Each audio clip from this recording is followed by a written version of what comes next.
What's up, YouTube? It's your boy Thomas back again with another rendition of Truth Be Told. Now, only thing I saw really big in the news was Rittenhouse was acquitted, which is a good thing. The far leftists are throwing a fit, but you gotta understand, these people that are throwing a fit about him getting acquitted, they're also the people who praise criminals, murderers, rapists, sex offenders. Because the two people that he defended himself against were exactly this. They have criminal records. But they wanted this kid to be killed, to get the death penalty. So think about that. So good for him. I'm glad justice was actually served. Now, if we could only get that same justice for the Democrat Party and Biden and the CEOs of the media and such, all these far leftists, Hollyweird, same thing. Anyways, that was the big thing going on this week. There was a couple other minor things, but nothing too major. Except for, they're going a different route with that terrorist, that black guy that ran over a bunch of people in Milwaukee or wherever it was. I think it was Milwaukee. I'm not sure. I can't remember exactly. Didn't pay too much attention. But they're trying to make it big too. Because they're going real lenient on him, even though he mass murdered a bunch of people. Anyways, moving on. I got a few things to talk about this week. The first one is a couple of TV series. I just saw the first few episodes of the new Wheel of Time series, and I am extremely disappointed in this. I mean, really disappointed. I grew up on them books. I read them many times by Robert Jordan. I love them books. Now, I only got so far because it got a little bit redundant. I think he dragged it out a little too much.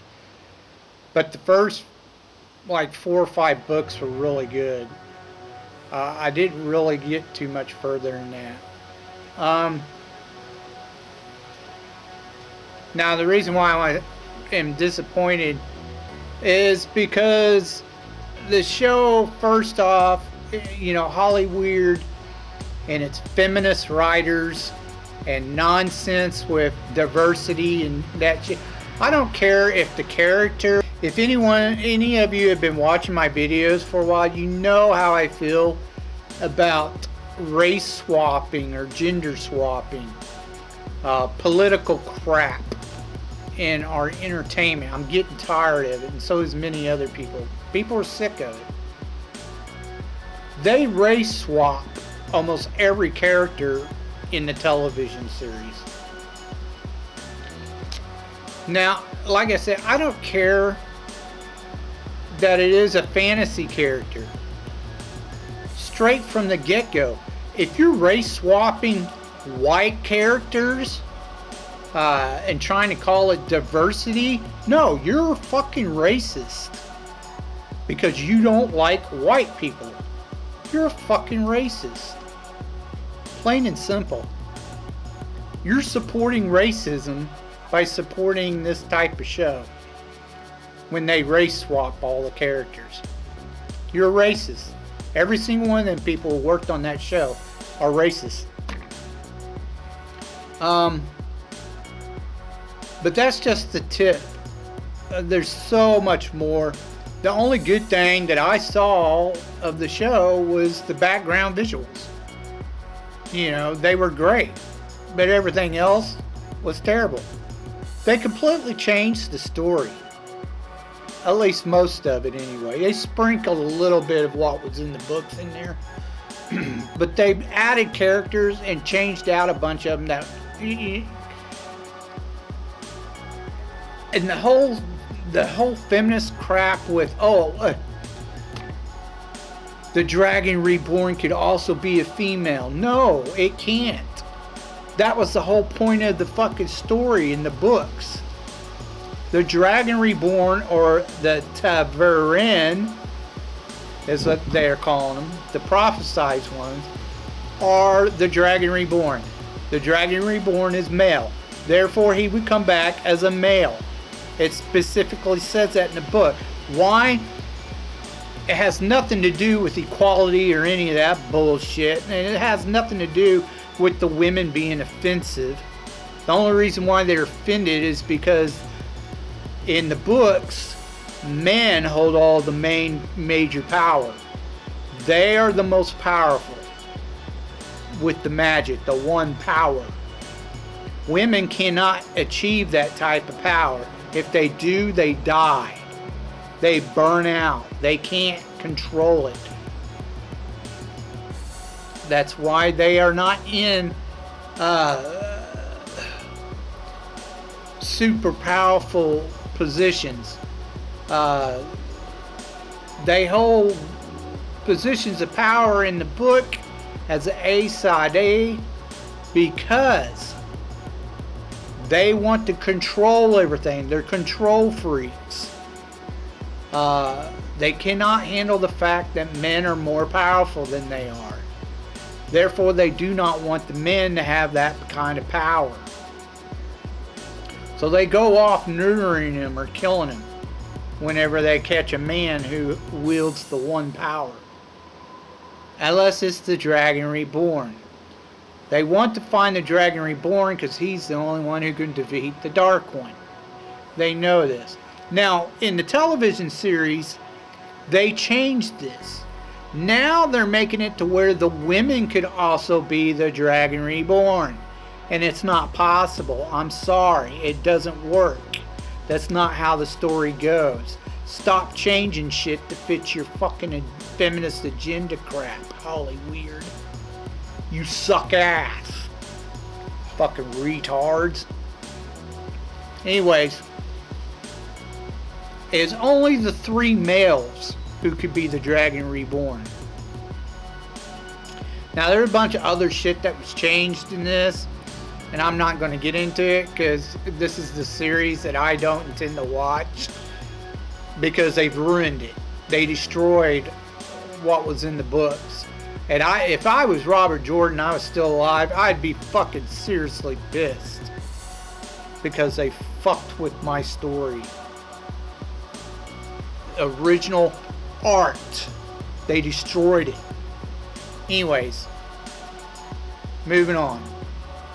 The next television series, which was very similar, is called Foundation. Now these are a series based on the books of Isaac Asimov and his Foundation series. Again, they did some race swap. They changed a few things. The story doesn't line up with the books. And honestly, it's kind of boring. I really wish... I didn't care for the first book. I don't know how I made it through, but I did when I read the books. This is another series I loved back in the day when I was a teenager. I don't know how I made it through the first book, but I did. The second book starts off with the mule and all these wars and shit. They should have started off, they should have done like one episode explaining why they created the Foundation. Then the second episode should straight into the whole mule campaign. Because that's when the books got really fucking good. was when the mule was introduced. But no, they're dragging it out, and it just, it's terrible. It sucks. I hated it. Absolutely hated the Foundation series. A television series. It's terrible.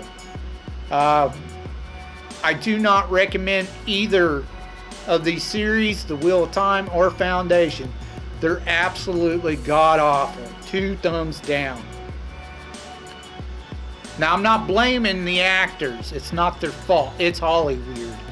And their feminist fucking SJW fucking far left ideology hack of writers.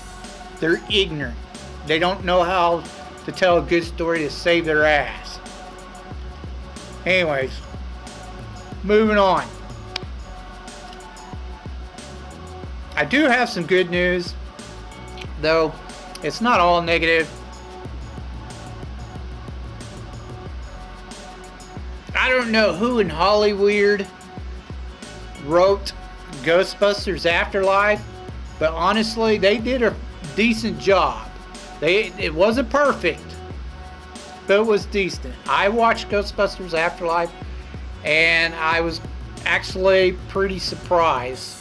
It didn't have a bunch of political nonsense and no feminist bullshit. Well, maybe a twinge, but not really a shit ton of it, like most of the other crap.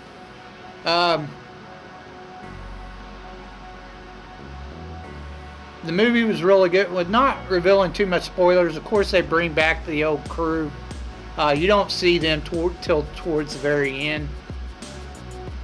But they have, you know, Gozer in there. That's their main villain again, as was in the first movie. They totally ignore the god-awful 2016 adaptation, thank God. Because that, as far as I'm concerned, that was the worst garbage ever. Anyways, they do a little thing for Harold Ramis. You know, kind of a goodbye thing, which was really cool. Now, the only complaints I really had with the movie is, number one, the blue ghost, blob ghost, eating everything that they were chasing at first. I mean, I understand they were trying to do something similar to Slimer, but that is not Slimer. I don't know what the fuck that was. It kind of irritated me they didn't have Slimer in it. And understand, I'm just kind of nitpicking a couple of things. The other thing that kind of got to me was, you know, Egon's granddaughter. She's supposed to be 12 years old. I don't know how old the actress really is. Probably like 50, 60. Anyway, she's running around 12 years old and she's shooting a proton pack. You know, that should have knocked her on her fucking ass when she first shot it. So that made me, that, you know, they were kind of stretching it with that shit. The kids using the proton packs. I mean, she wasn't the only one. There were a couple other them that was shooting them, but yeah, it was a little bit of a stretch. That part was. They did leave it off though for a sequel. They gave you a hint that there is another baddie coming. Now, who the bad guy is in the sequel, I'm kind of curious if they're going to go ahead and go with the, you know, the Prince guy from the second one, you know, the baddie of the second film. If they're going to release him from the, you know, the holding chamber that the Ghostbusters built, because you do see that at the end of the movie. Now, I am looking forward to the sequel. It's been a long time since I've seen a decent movie come from Hollywood, and this is one of them. They did a decent job. You know, they didn't go over the top with a bunch of political crap, feminism crap. So, we'll see. I'm really hoping they go forward with the sequel, because I really like to see some more. Okay. That's all I have for you for that. Let's move on to your B movie reviews. Alright, Movieholics. This week is Fantasy Week.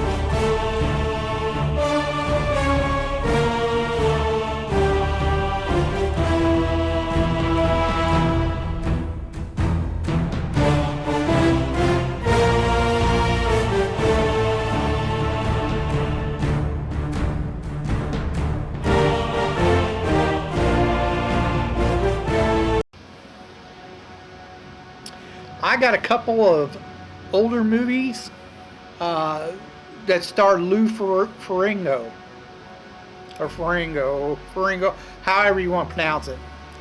The guy who played Hulk in the television series. Now, Lou is not what I call like a great actor. I mean, he's mediocre, okay, you know, but he's not really all that great of an actor, even as a B-rated actor. That's why he didn't really have any lines in the television show The Incredible Hulk. I did both of them. There's two of these. The first one is called Hercules, and it was done in 1983, and it made about 11 million worldwide, which was okay for back then, to be honest.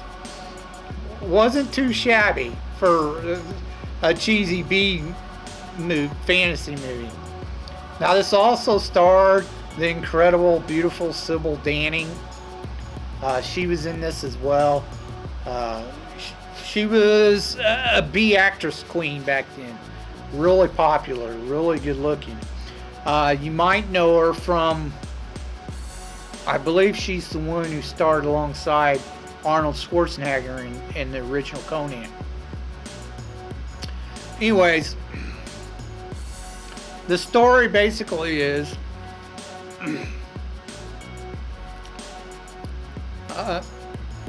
Zeus creates Hercules to be a champion of men against all the monsters that Hera has created, in evil monsters, supposedly. All the monsters are evil because Hera created them. And Hera, you know, his wife, queen of the gods, she likes to play evil, while Zeus likes to play good. So Zeus created Hercules to go defeat all the monsters, or protect men from the monsters.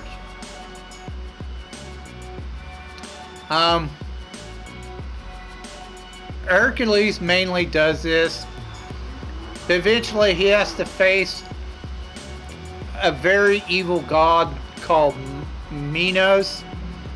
And the reason why he has to go face him is because Minos, even though he uses magic,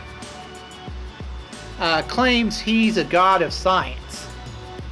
So yes, Hercules has got to go destroy the god of science, Minos.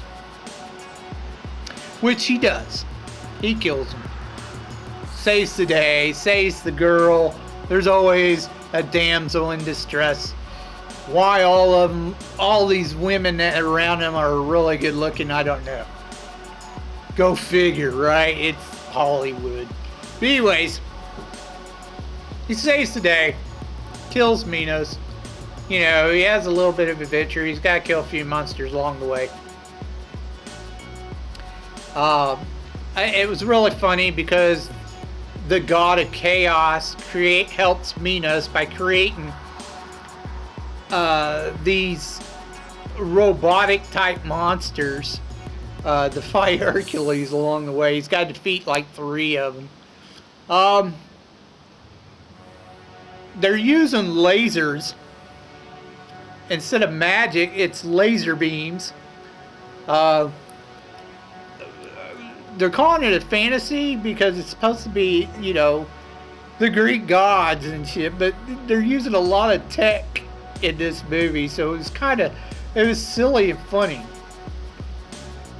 You know, it's not supposed to be a science fiction, it's supposed to be fantasy. But anyways, whatever.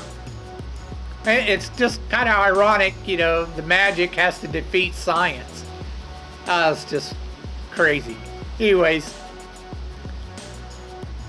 for a seriously cheesy B movie, it wasn't all that bad. I've never seen it.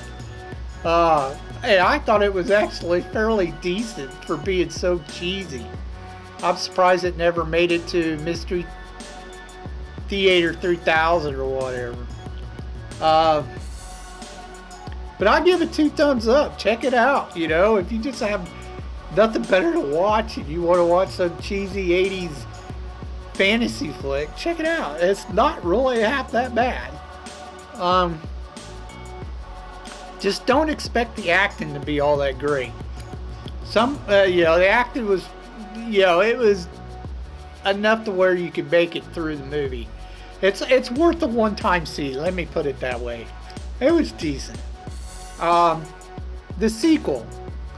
Now the sequel, they added the Adventures of Hercules to the title and called it The Adventure of Hercules 2, Part 2. Now, it was done in 1985, and I couldn't find any box office numbers for it because I believe it went straight to video. It didn't make it into theaters, which is surprising because the first one didn't do half that bad. Now, of course, Lou Ferrigno comes back and restars his role as Hercules. And in this one, the leading lady is Millie Carlucci, or Calucci. Sorry if I don't pronounce that right. Now, in the sequel, in this one, you have 4 gods: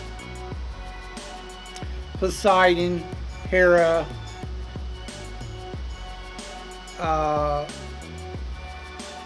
there were 2 others, I can't remember. I think one was Athena, or I could be wrong on that one. Don't quote me on that. I'm not sure which were the 2 other ones, but there were 4 of them.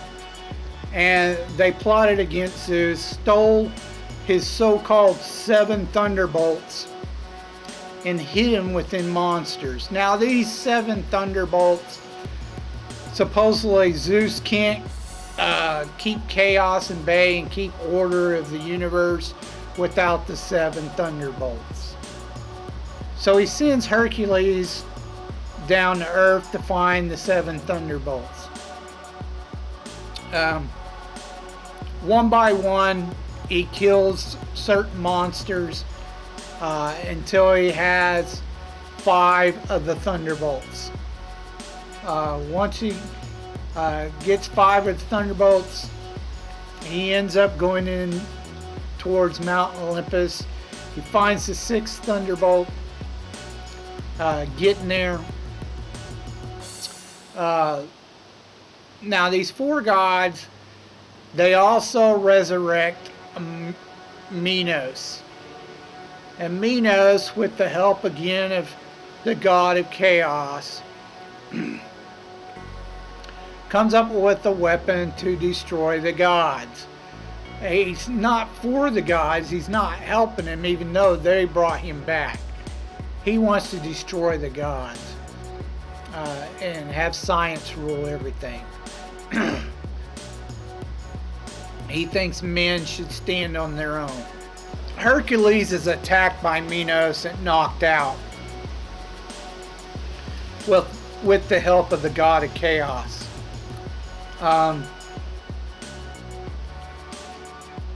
The seventh thunderbolt is actually trapped in Millie's character. I can't remember what her name is in the movie, but Hera created Millie's character, and she realized she has to give her up so that Zeus can have the last thunderbolt and put Minos in check and to stop him from destroying the gods. So she does. She destroys Millie, reclaims the last thunderbolt, awakens Hercules, and then Hercules, with the help of the gods, destroys Minos and the god of chaos. Or at least Zeus. Zeus puts the god of chaos back into her place, where she belongs, in her realm or whatever. So all ends well that as well, you know, and that's pretty much the end of the movie. I actually liked this one better than I did the first one. Again, it's cheesy as all get out. They're using lasers and all kinds of crap again. But it was more fantasy because it wasn't, they didn't use a lot of like the robotic monsters kind of thing they did in the first one. It was more fantasy than it was, you know, scientific tech. Even though they brought Minos back and he wanted science to rule over all, which we all know how that eventually turns out anyway in the real world. You know, magic is a fleeting memory and in reality.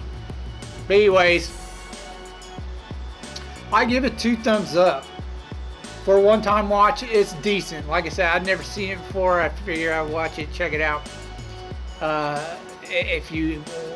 It's actually better than the first one. So you might like this one way more than you did the first one. I did anyway. Anyways, check it out if you want. Not a bad flick for a cheesy 80s beef flick with Lou Ferrigno. I may have to check a couple of others of his out, you know, if I see them, just to see if, you know, they're as cheesy and good as this one. These were. Anyways, if you have anything you want to, any thoughts about what I talked about earlier in the video, please leave your thoughts down in the comment section down below. I'd love to hear from you. Also, if you know of any underrated movie that you think I might never have seen or heard about, please leave your suggestions down in the comments down below, and I'll get to reviewing it as soon as I possibly can. Until next time, I told you you'd be told the truth, and you've just been told.